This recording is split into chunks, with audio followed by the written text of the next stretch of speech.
Olá, boa noite. Estamos começando o programa Bate-Papo Legal, que tem apoio do Viva Mais Saudável. E para você que quer ter uma melhor qualidade de vida, é só acompanhar as dicas das nutricionistas, psicólogas e outros especialistas da área da saúde. Você pode estar acompanhando através das redes sociais do Viva Mais Saudável e também pelo canal do YouTube. Uma boa noite.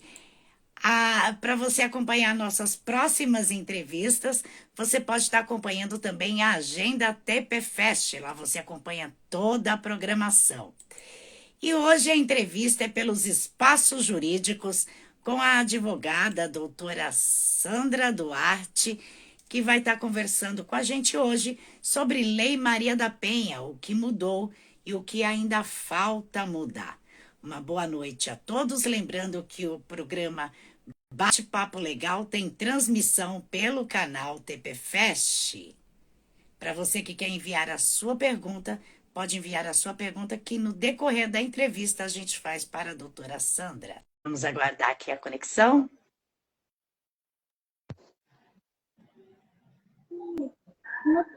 Entendi primeiro. Olá, Olá, boa noite, tudo bem? doutora. Boa Seja noite. bem-vinda. Muito Tudo bem, bem? E tudo como a bem, doutora está? Tudo bem? tudo bem. Na loucura de mãe, advogada, a gente tá doideira, mas estamos indo. É assim mesmo, né, doutora? É, não tem jeito, não tem jeito. Tem que ser essa tripla jornada, eu falo.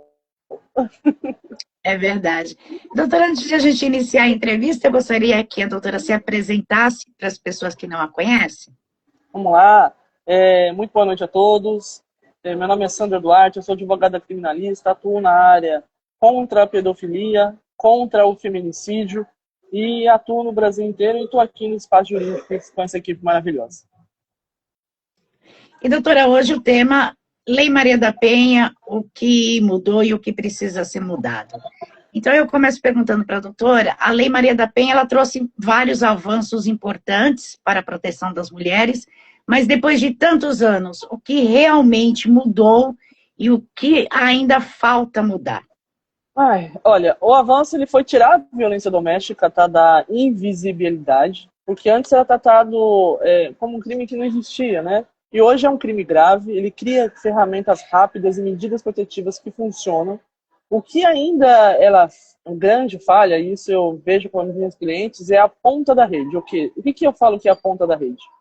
É a falta da fiscalização efetiva dessas medidas com a integração do policial com o judiciário e a assistência social. Ela deixa a mulher muito vulnerável e esse intervalo do cumprimento de alguma decisão, de algum ato policial, ele pode ser crucial à vida da mulher, né? Ou de quem tem a medida. Então, isso que para mim é um pedaço falho. Você considera uma das maiores falhas na legislação seria a falta da fiscalização, a mais grave de todas? Então, assim, e tem a fiscalização. Quando a mulher tem um botão do pânico, teoricamente fica mais rápido, tá? Quando ela não tem o botão do pânico, o agressor vai atrás dela, ela tem que ligar para o 190 ou para o 180, e aí, às vezes, no lugar que ela mora, não tem uma delegacia da mulher, e aí até a polícia chegar, ela já virou estatístico. Entendeu? Então, assim, essa E o rede, ela deveria ser mais eficaz. botão do pânico também não é em todos os lugares também que Então, funciona, que está ativo, né, doutor? não, ele funciona. O botão do pânico, se tem um advogado que é atuante, que é especialista na área, ele vai funcionar. Para nós conseguirmos o botão do pânico hoje, eu falo que está até mais fácil, tá? Eu consigo muito mais fácil o botão do pânico do que há uns 8 meses atrás. Se eu mostrar a parte cruel do agressor, né? Da agressora, e quando eu falo agressor ou agressora, é porque existe casais homoafetivos. Tem mulher que é casada com mulher. Aí, assim, eu tenho uma equipe que teve o primeiro caso no Brasil de ter um casal afetivo que tem a tornozeleira eletrônica e o botão do pânico. Então, dá para se fazer. O botão do pânico, ele salva a vida. Porque se ela chega no raio de 300 ou 400 metros, ele vai apitar, vai para a central de monitoramento e a central de monitoramento manda a policial correndo até a pessoa que está com o botão do pânico. Então é muito mais rápido. O problema é que quando a central manda um policial, às vezes o Estado não tem esse efetivo, entendeu? E aí é o problema, porque tem a operação, mas a operacionalidade não funciona. É verdade. E muitas mulheres ainda têm medo de denunciar. O que mais impede essas mulheres de romper esse ciclo de violência e procurar ajuda, doutora? O maior medo é a retaliação do agressor, a violência emocional, a financeira, o isolamento familiar, porque ele provoca uma relação abusiva e essa relação é principalmente a vergonha, o medo e o descrédito social e institucional, porque por mais que hoje está sendo muito falado, por mais que hoje está acontecendo bastante coisa, o triste é a família falar, mas é só continuar. No meu tempo minha avó ficava apanhando do meu avô e ficava. Só que mudou muita coisa, né? E tem uma coisa, Rita, que eu fiquei sabendo faz umas 2 semanas, que ninguém sabe o que significa isso daqui, ó. Isso daqui, quando uma mulher faz, ela está avisando de forma velada e silenciosa, num lugar público, que ela está sofrendo violência.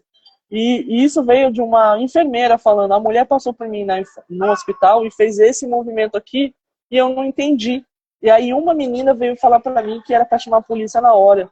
E aí essa menina, de outro lugar, chamou a Maria da Penha e o cara foi preso.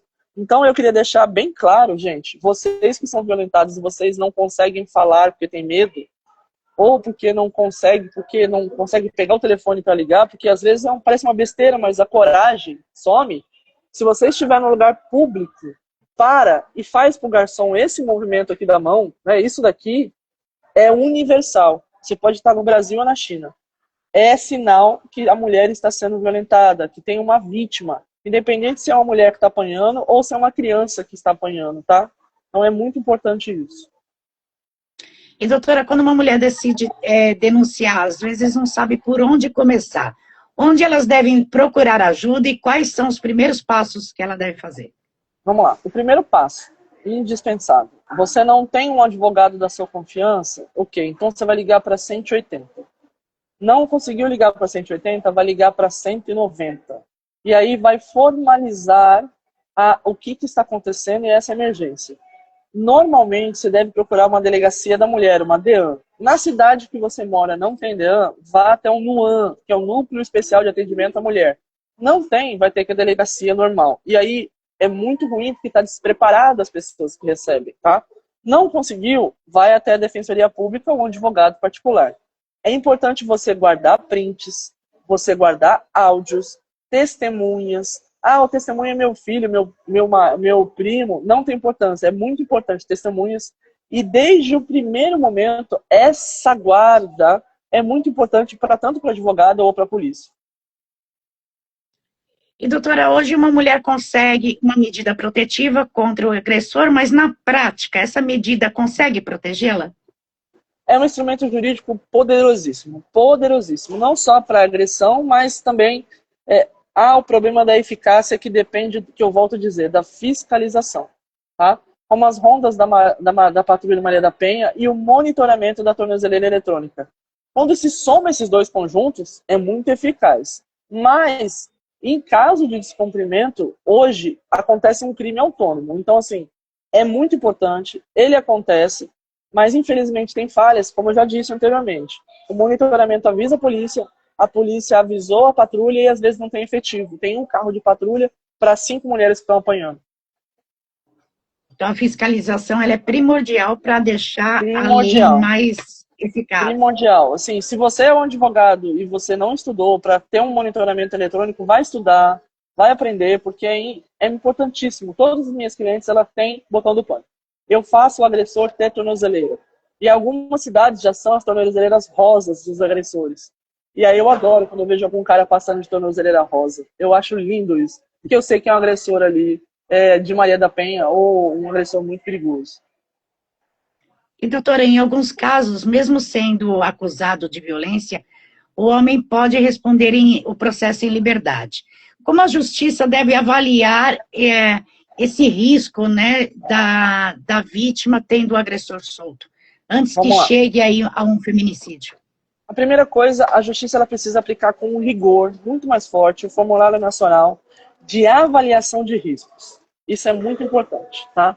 Os fatores como ameaça de morte, posse de arma, uso de drogas e históricos de violências anteriores, eles devem ser determinantes para a decretação de uma prisão preventiva. não se pode banalizar casos em uma audiência de custódia. Então, se ela está bem assistida por um profissional, um advogado, e ali a gente consegue provar que ele é um cara, que era um agressor, que possui arma, que ele já vem reiteradamente já cometendo isso, a gente consegue a prisão dele. Agora, se você não tiver, e aí eu sou redundante sempre, é triste eu falar, mas um advogado que não foi especialista não tem. E, doutora, o que poderia ser feito para identificar antecipadamente um agressor que sofre, assim, que tem o maior risco, né, para ele não cometer esse feminicídio? Olha, a primeira coisa, ela é uma lei, a Maria da Penha é uma lei abrangente de qualquer violência de gênero baseada no contexto doméstico, familiar ou até digital, tá? Os crimes que existem como o stalking, que é a perseguição, a violência psicológica, a violência digital, não autorizada, conteúdo íntimo, tá? Que autorizam as medidas protetivas imediatas, inclusive as ordens de remoção do conteúdo, proibição de contato online. Isso é muito importante. Então, assim, a Lei Maria da Penha, ela tem uma abrangência muito grande. Inclusive, eu iria até perguntar para a doutora que hoje a gente tem muitos crimes que veio para o âmbito digital também, né? E isso a gente tem aquela perseguição, as ameaças, fotos íntimas também, vídeos. Como esses crimes são tratados dentro da Maria da Penha e de que maneira a vítima pode preservar essas provas? Olha, a primeira coisa que a gente tem que fazer é guardar. A marca, né, nem toda violência ela deixa a marca física. Não tem como, tá? Então, assim, é importantíssimo observar o quê? Guardar de novo esses prints. A perseguição, né? Nem toda violência ela vai deixar marca. Então, assim, as provas de laudos psicossociais, mensagens de áudios externos, contas bancárias, tudo isso que a gente consegue mostrar que o agressor, vamos colocar assim, ele tinha um contato com a vítima, e isso vai ser combativo e mostrado ao Poder Judiciário, tanto na polícia quanto na justiça, que isso daí vai estar salvaguardando ela. Então, feito a cadeia de custódia, que a gente fala, a cadeia de custódia é desde o inquérito, mostrando que aquilo ali está acontecendo, a gente consegue com mais êxito. E, doutora, como você disse, a maioria da violência não deixa marcas físicas. Muitas delas são psicológica, moral e até patrimonial contra a mulher. Como a justiça identifica esse tipo de violência? Olha, principalmente por meio dessas provas de áudios, né, tudo isso, a tipificação expressa se pega no Código Penal, no 147B, que ele facilita a punição do dano emocional, que muitas vezes antecede a violência física. Então, assim, ele começa a exposição falando, eu vou mostrar tua foto se você não fizer isso. Eu não vou te dar dinheiro se você não fizer isso. Então, começa aquela violência psicológica, e isso nós conseguimos provar por estudos e laudos psicossociais, porque, aí eu vou ser redundante, chato. O advogado que trabalha direito, ele trabalha com uma equipe multidisciplinar. Eu trabalho com uma equipe de psicólogo e psiquiatra junto. Então, quando eu pego uma Lei Maria da Penha, eu vou fazer o perfil psicológico dele, eu vou pedir para minha equipe fazer esse perfil, para eu entrar com esse laudo, mesmo que não seja um laudo oficial, é um laudo mostrando que ele é um narcisista, que ele é um cara repugnante, enfim, que vai colocar isso. Doutora, dessas formas de violência ainda existe alguma delas que é mais difícil de ser reconhecida? Olha, a mais difícil, assim, a mais que eu, até hoje, pelo menos para mim, foi a violência psicológica e a violência financeira. Porque ele fala, todo dinheiro meu é teu, né? E aí ela não tem como provar que aquele todo dinheiro dela é dela. Então fica muito difícil ele falar, não, mas ela é dona de casa, eu sempre ajudei ela. E eu não consigo pegar um extrato bancário dele, eu não consigo pedir esse extrato. Eu tenho que pedir via judicial, e muitas vezes o juiz não dá. Então, assim, e a psicológica, eles alegam que ela é louca, que ela é fresca, que é doida, mas assim, a lei ela veio salvaguardando a mulher, então ela não precisa provar psicologicamente com laudo que ela está sendo ameaçada. Mas se o advogado for bom da outra parte, ele vai conseguir quebrar alguma coisa disso daí. Então a gente tem que trabalhar os dois lados, tanto o advogado de defesa quanto a acusação, ele tem que ser bom. Porque alguém vai defender o acusador, alguém vai defender o agressor. Vamos olhar pelo lado do advogado do diabo. Então, assim, é muito importante a gente saber atuar nessa área, porque não é uma área fácil. É uma área bastante complicada, né, doutora? E a dependência financeira ainda faz muitas mulheres permanecerem em relações violentas. Como essa realidade interfere na decisão de denunciar? Olha, a primeira coisa é a mulher, ela ficou morando com o rapaz lá, casou com o rapaz de 10 anos sem trabalhar, porque ele não queria que ela trabalhasse, né? E eu quero que ela seja a esposa troféu, a esposa maravilhosa. E aí, convenhamos, a mulher falou, é muito bom você ficar em casa. E aí você tem uma profissão, um exemplo, você é médica, só que faz só 10 anos e você não atua nessa área. E aí ela começa a pensar, ela começa a apanhar, ela começa a sofrer, e aí ela começa a pensar, como é que eu vou voltar para o mercado de trabalho? Porque você está defasada. E aí tem um filho pequeno. Então é isso que a gente tem que pensar. Até que ponto esse homem, né, esse companheiro ou a sua companheira tá sendo legal com você ou tá te cercando para te maquiar de uma forma que você não vai crescer? Isso é um narcisismo. Então a gente tem que pensar dessa forma também. E depois de tantos anos de aplicação da Lei Maria da Penha, onde você identifica hoje a maior falha? Na legislação, na aplicação da lei ou no judiciário? Olha, para mim hoje a pior falha é a comunicação do sistema integrado de violência doméstica do setor de monitoramento para direto à polícia militar, para a patrulha Maria da Penha. E daí, deste setor, se faz uma cadeia ao judiciário. Então, é uma interação que vai num telefone sem fio que se rompe. Então, a lei, ela funciona, a lei é muito boa, a lei salva vidas, mas se não tiver todos intercalados funcionando direito, se rompe um laço, a pessoa vira uma estatística. Então, esse é o problema. E, doutora, você tem atuação jurídica também que ultrapassa o Brasil em nível internacional. Quais são as principais diferenças que você percebe entre o Brasil e os outros países no enfrentamento da violência contra a mulher? Olha, o Brasil ele se destaca pelo arcabouço protetivo muito rápido. As medidas elas saem em 48 horas. Tá? Então, em compensação aos outros países, eles são mais desenvolvidos, assim, eles são mais eficientes na integração de dados da segurança pública e no suporte da pós-denúncia. Ele oferece independência financeira, eles oferecem moradia e transição de lugar de trabalho com muito mais agilidade. No Brasil não tem isso. No Brasil eles não dão moradia. Ah, tem as casas de apoio da mulher recolhida. Tem vaga? Não tem. Eu vou poder levar meus filhos e meus filhos vão conseguir estudar, vão conseguir transformar eles numa escola XYZ? Não tem vaga nessa escola. Então, tudo isso a mulher pensa. Fora do Brasil, eles já ficam já no registro de agressores, eles já são maculados, a mulher já é removida para outro lugar, a família já é removida, os filhos já vão estudar em outra escola, e aqui, infelizmente, ainda está... de um lado, é muito rápido, né, a protetiva, mas de outro lado não tem um respaldo. Então fica complicado.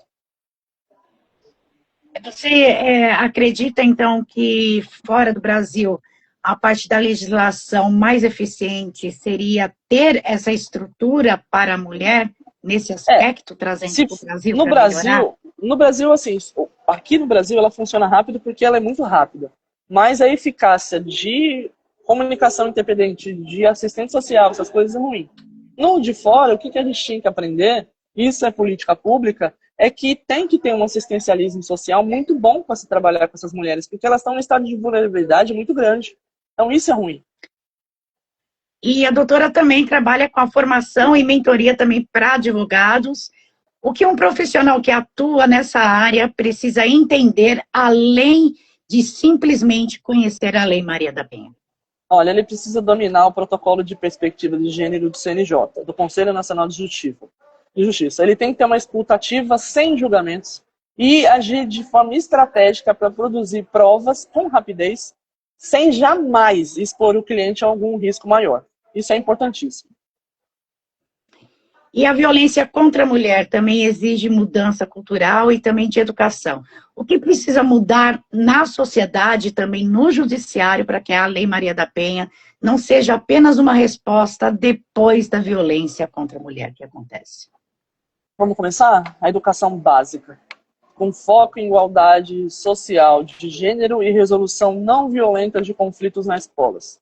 Antigamente da nossa época, vamos falar assim, nós tínhamos educação social e cívica. Isso é na nossa época, não estou falando que a gente é velho. Sim. Né? Hoje em dia não se tem mais, certo? Então, deveriam colocar uma educação básica com foco de igualdade de gênero e resolução não violenta de conflitos. Porque isso combinaria com o fim da cultura de culpabilização da vítima dentro do próprio sistema de justiça. Porque as crianças veem o pai batendo na mãe. E aí elas acham normal, vão replicar. Se elas aprenderem na escola que é errado, eles vão passar para o pai. E o pai, de uma certa forma, vai ficar com vergonha. É igual a história do trânsito. A criança não aprende que sinal vermelho, verde, amarelo, né, alguma coisa, eles não têm aulinha de trânsito. Mas a gente deveria ter aula também de comunicação não violência. Não violência, entendeu? Isso seria formidável. Com certeza. Mas existe também o perigo daquele pai agressivo, que pode partir para cima do Mas daí filho também. cai a perspectiva de gênero, Rita. Porque assim, o filho apanhou porque o pai falou. Ele automaticamente, a escola é obrigada a denunciar que existe um agressor, isso está na lei, até do ECA digital, que o pai está batendo na criança e ele vai ser preso. E vai ter uma Maria da Penha de forma velada. Entendeu? Então, assim, vai machucar, é horrível, é horrível. Vai ter o cara que vai fazer isso. Mas, de uma contrapartida, vai ter uma ressalva dos caras falar, epa, não vou fazer isso não, vai dar um problema. Então, eu acho que seria uma forma de despertar e cutucar aquela pulga atrás da orelha. E o que deveria mudar no judiciário, doutora? Principalmente a morosidade. Tem muitas comarcas que não andam. Se o advogado não for combativo, se o advogado não for atuante, militante, boca é louca igual eu assim, não funciona, Rita, não funciona. Eu pareço o burro do Shrek, eu vou no fórum umas 5 vezes por dia, faço o balcão virtual, porque hoje em dia a gente consegue fazer, e fico perguntando pro juiz e pros cartorários, e aí? E aí? E aí? Se não tiver um advogado combativo para ficar em cima, não anda. Infelizmente, não funciona. Doutora, se você pudesse apontar uma única mudança urgente para tornar essa proteção mais efetiva, qual seria ela? Política pública. Primeira coisa. Política pública. A gente tem que mexer na massa da política pública. E se a gente não ensinar, a gente não vai conseguir aprender. É o que eu vou falar para você. Não sabe o que é isso daqui, gente. Isso aqui é a coisa mais simples. Eu vou fazer um vídeo explicando. Isso daqui quer dizer que alguém está com perigo. Eu preciso de ajuda. Então, assim, são políticas públicas que vão ensinar o que é errado ou não. Ah, o cara tá brigando com você e te xingou de idiota já à frente de todo mundo. Ah, é normal, ele é assim bravo. Não, ele não é. Tá errado. Então, assim, parece bobeira, mas não é. E a gente tem a pergunta aqui enviada pelo chat, eu vou para o quadro Perguntas e Respostas, do Grupo Jurídico da Luciana, do Rio de Janeiro. Ela mandou lá, doutora, existe algum sinal no olhar que pode identificar algum abuso em algum casal? Obrigada. Olhar, eu já não sei te falar, Cindy, né? O que ela pode fazer, igual eu já vi em casos, dela colocar num papel e passar, mas o sinal público que a mulher vai fazer, ou que o agressor, né, a pessoa que está sendo agredida, é esse sinal, gente. Não tem como, tá? Assim, no olhar, ela pode até olhar, Rita, e ficar, né, aquele olhar, olhando o olhar, vamos tirar o óculos, aquele olhar regalado, assim, e vai mostrando, a gente pode até pensar, mas às vezes a pessoa está nervosa, a gente não supõe isso. Mas lembra, gente, esse movimento aqui, ele salva vidas. Isso aqui não é besteira, tá? Ela vai passar, mesmo se ela tiver com a mão para baixo, mas isso daqui, ó, é um aviso. Tem perigo no ar. Aí eu vou falar igual aquela série antiga, desse lado, Bino, tem alguma coisa. E é o momento de chamar 190, né, doutora? Na hora, imediatamente. na hora. Você liga 180, Patrulha Maria da Penha, na hora vai vir, na hora. E, doutora, a gente tem também a pergunta da Michele, ela mandou lá, doutora, acompanhe seus vídeos, receber ligação anônima de perseguição também entra na Maria da Penha? Poxa, sim, entra. Existe uma coisa que se chama cibersegurança, tá? E aí eu vou puxar a sardinha pro meu lado. Eu trabalho com uma equipe multidisciplinar e eu tenho um perito que trabalha nessa área. Não existe ligação anônima, não existe isso. Eu vou encontrar quem te ligou, querido, e tua vida vai ser um inferno. Porque eu tenho uma equipe multidisciplinar que trabalha de forma coesa e vai te achar. Então, se a ligação anônima foi do Zezinho, eu vou achar o Zezinho. Então, assim, ele vai entrar na Lei Maria da Penha, se for o teu companheiro, ou se não for o teu companheiro, eu vou entrar no time de stalking e ele vai ser afastado. Então, a gente consegue se virar assim. Mas daí, vou vender a sardinha pro meu lado, sim. Tem que contratar um advogado especialista, né? Um advogado que tem uma equipe que trabalha igual vocês, que tem uma equipe maravilhosa. Não adianta contratar qualquer jornalista ou qualquer advogado que a gente não funcione. Não tem como. É verdade, doutora. E eu tenho a pergunta da Carla, que mandou pelas redes sociais, a Carla é de São Paulo. Ela diz que ela tem uma medida protetiva, mas o agressor continua seguindo ela, mesmo de longe. E ela está com medo de ele se aproximar, e queria saber se isso é considerado como descumprimento da medida. Primeiro eu preciso ler a medida dela. Quanto tempo de distância ele tem? 300 metros, 400 metros, 100 metros? Qual que é a distância? O que está descrito na medida dela? Porque a medida ela tem que estar pormenorizada. Não pode ligar, não pode ter contato com familiares, não pode ter contato com filho, não pode ter contato com vizinho. 350 metros, ponto. Se ele descumpriu o que está escrito nessa medida, é ligar para 180 e falar, se você não tem o botão do pânico. Agora, se você não tem o botão do pânico e está se sentindo amedrontada, procure o seu advogado. E se você não tem, procure uma equipe que funcione. E a gente, no meu caso, eu ia pedir a botão do pânico para ela e ia provar por que estou querendo esse botão do pânico. E aí, com o botão do pânico, filhinha, ele ia atacar a tornozeleira e aí já era. É cadeia na hora. Vira bonito na cela. Entendeu? E a gente tem a pergunta da Camila também, que é do Rio de Janeiro. A Camila está mandando boa noite. E fala, meu ex responde um processo por violência contra mim, mas continua solto. O que eu posso fazer se eu tenho medo que ele cumpra as ameaças que ele vem fazendo, pois sabe que onde eu moro e o trabalho. As ameaças estão sendo feitas em maneira de recado por vizinhos. Primeira coisa, quem é seu advogado que não fez nada? Já começa por aí. Cadê o seu advogado para funcionar? Cadê o seu botão do pânico? Cadê essa medida que está falando alguma coisa?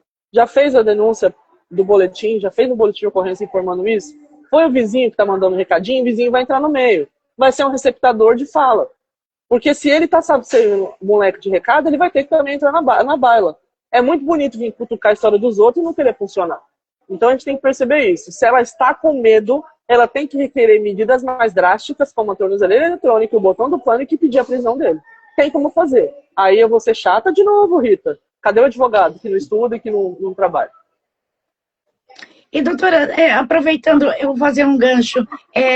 No caso, se caso for a defensoria pública, porque muitas mulheres não têm condições, às vezes, de pagar o advogado. Se for a defensoria pública, costuma ocorrer essas falhas? A ética me mata, mas tudo bem, vamos lá.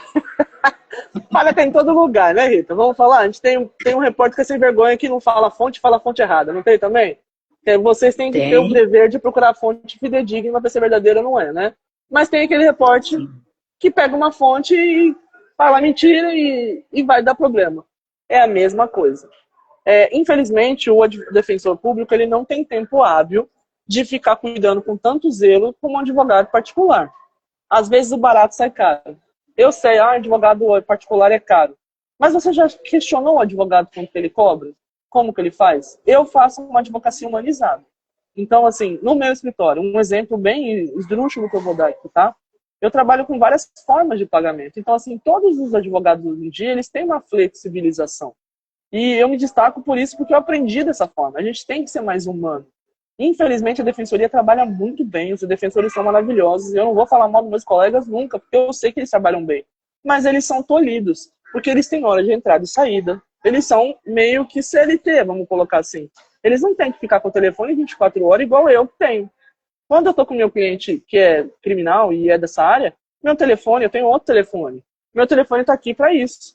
Você entendeu? Então, assim, eu sei que se a Amélia ligar, vamos colocar um exemplo fictício, é problema. E eu vou atender ela.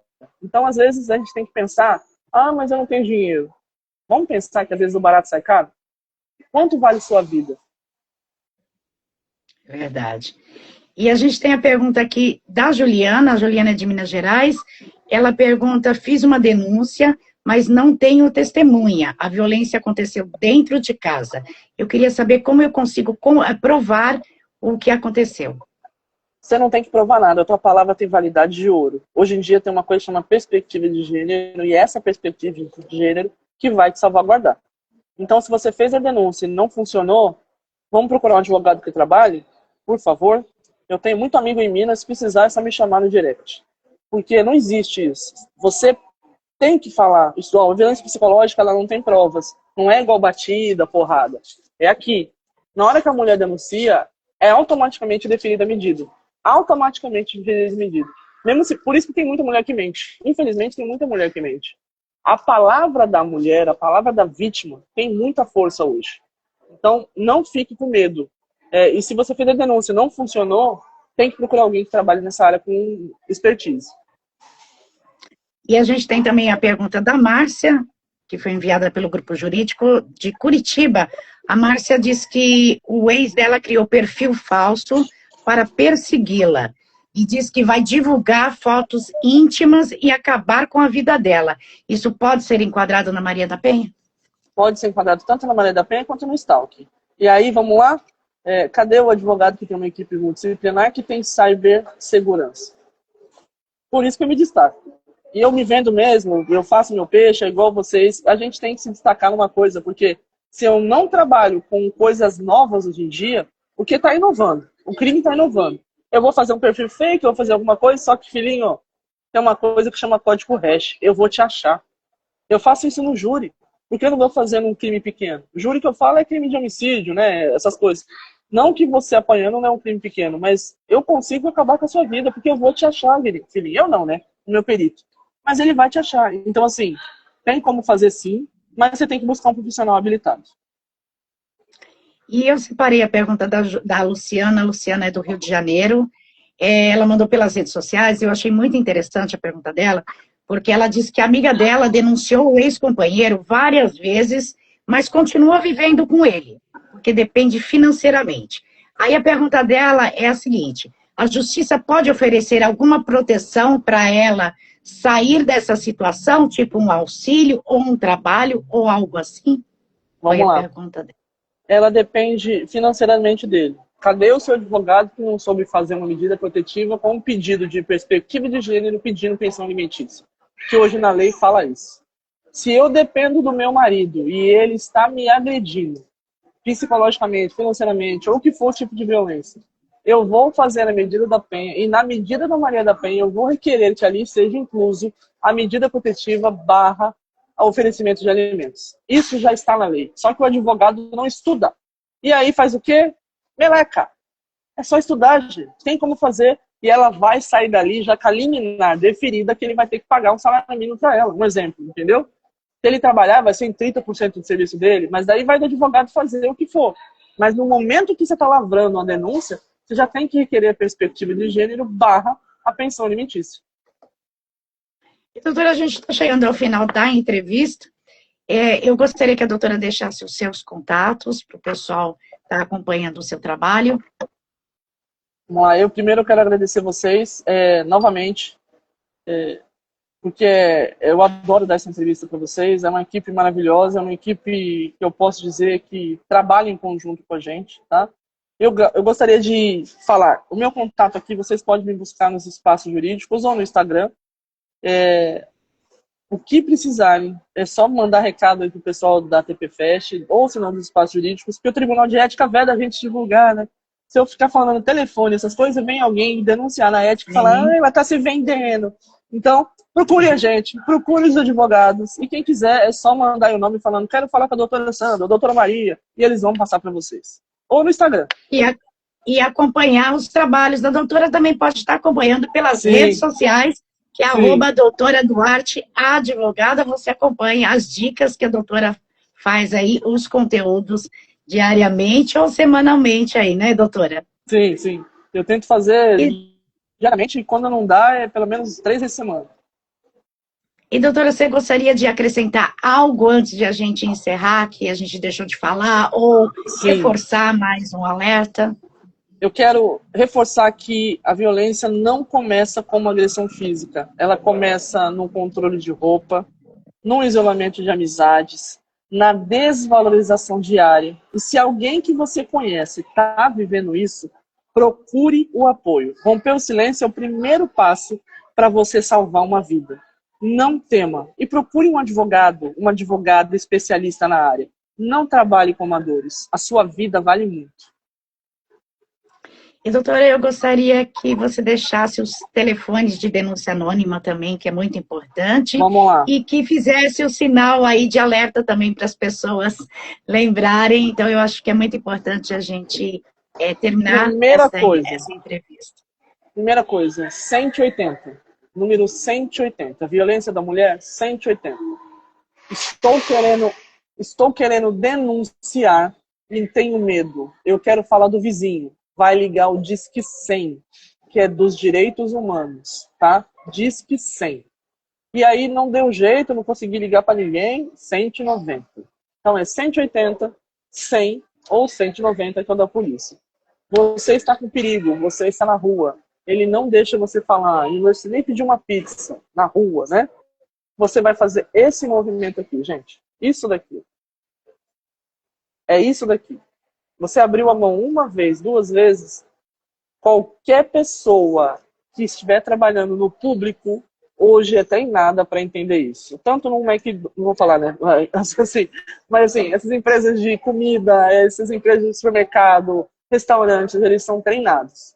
Isso daqui, ó, não é brincadeira. Eu não estou fazendo carinho em ninguém. Isso aqui é um aviso que eu preciso de ajuda.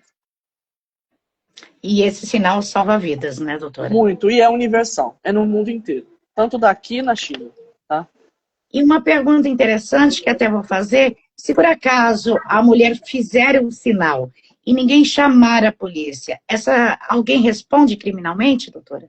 Responde. Ela vai, se assim, se for provado que ela está, porque nos lugares tem câmera, né, gente? Hoje em dia a gente não pode fazer nada que tem câmera. Deus Olívia, ela fez o sinal e aí todo mundo não ligou. Passou 3 horas, ela veio a morrer. Vai ser feito todo o intercrime nisso que aconteceu e descobriu que naquele local que ela passou estava feito o sinal e ninguém fez. O responsável da empresa, ele pode ser responsabilizado pela omissão. Vai ser penalizado? Não sei. Se for meu cliente, eu vou conseguir penalizar porque eu vou para cima. Porque a omissão, ela não deve ocorrer porque ela está pedindo ajuda. É a mesma coisa que tem uma pessoa morrendo no meio da rua, você vai ficar tirando selfie. É importante essa pergunta porque às vezes a pessoa fica com medo até de fazer o sinal, né, e não ser socorrida. Vai ser socorrida sim. Vai ser socorrida sim. Graças a Deus, hoje estão sendo treinadas, todas as equipes de comércio estão sendo treinadas. Então, é uma lei federal. Então, quando você atende, você tem um lugar que chama responsabilidade legal. E essa responsabilidade legal é para salvar essas vidas dessas mulheres.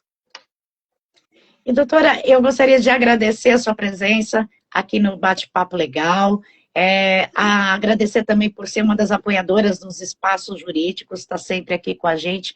Então, é muito importante a sua presença, os seus conteúdos informativos, esclarecendo aí as dúvidas também dos internautas. Então, muito obrigada pela sua presença, sua disponibilidade aqui com a gente, aí com 2 crianças, né? Então, muito obrigada, doutora. Eu que agradeço e fiquem com Deus. Cada vez mais sucesso e saúde pra gente. Obrigada. E o programa Bate-Papo Legal vai ficando por aqui, agradecendo a sua audiência, agradecendo a todos que participaram, enviaram as suas perguntas pelas redes sociais, pelo grupo jurídico, pelo site também e acompanharam a gente aqui ao vivo. Então, uma boa noite a todos, até o nosso próximo programa.